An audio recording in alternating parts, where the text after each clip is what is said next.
Hello and welcome to the Year 8 Learning Diary. I'm Philippa Denham and this is the future of assessment and reporting. And my job today is to quickly run through the sections of the report and what we need to do to move forward.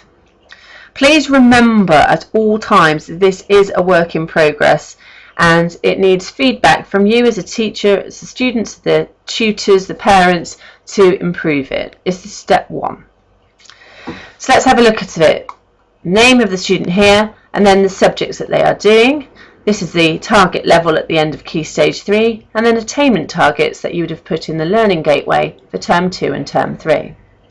In Term 4 these will cycle, Term 3 will go here and Term 4 will go here in this section. This part here is where you've written the skills-based target that you think that Toby has to do to improve his levels. This is a section that you've asked him to focus on this term. So as the learning diary becomes part of reporting and assessment, is embedded into the system, this should come in every term. At the beginning of each term, in that first week, the learning diary will come out to parents and to students, and then it is up to the tutor, the parent and the teacher and the student to fill in the reverse of this learning diary to try and help them think about how they're going to meet the targets. The revolutionary side of this report here is this back bit. Now this back bit here is about trying to inform students how they're actually going to meet the target set. It's focusing them on this writing here. Let's have a look at maths. Toby needs to improve on his understanding of division. It's so very well putting it there, and that's how it would be on a long report, but how are we going to help Toby do that? So down in this section, Toby's job, and the teacher's job, and the tutor's job, and the parent's job, is to fill in how he's going to do that. Maybe he's going to work with My Maths, work on the division sections. He's going to use the textbook to work through the division chapter. Or he might even be going to mentor sessions and working on that particular aspect. Other targets, here ICT, we've got this about success criteria, making sure that they are met. So therefore in lessons, maybe the teacher for this particular pupil will print off success criteria and it'll be then Toby's job to tick off as he goes along. So the important bit is, it's not just what they can do extra to the lesson in their own time, but how are you going to plan in your lessons for these particular students to meet the targets you have set.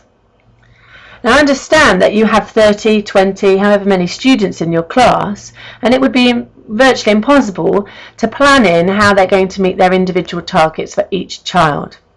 That's why it's important that when you write this target that you're setting it for a group of students. This group of students are at a level 4, they need to get to a level 5, and one of the common aspects of their learning is that they're not very good at explaining things. So maybe the targets for science for Toby Lerone and 4 of his colleagues will be the same. Now I would have a record of that, or you'd have a record of who you've set what target to, so that when you're planning lessons you're thinking, right, today we are doing some explaining work, so I'm going to focus on those 4 or 5 students that I've given that target to. And I'm going to make sure that they're thinking about how to meet the target set, they're filling in this section here, and actually doing something to meet the target. This section here is up for discussion. It was thought that here it tells you the target but doesn't tell you how well they're doing. So we've put this section in, which is from the comment bank. This is up for discussion. Maybe a shorter, snappier attitude to learning, or maybe even a number may be more effective. So please have a look at the learning diaries as they come out into students' planners. Read through it and see where they are in all subjects. How are they doing in yours compared to everybody else's? Do some of the targets match from your target given to somebody else's target given? Are they the same? So therefore, how can we help them meet both? And as a tutor, are there common threads there that you can help in tutor time start getting students to meet these targets set? Thank you very much for listening. More information will be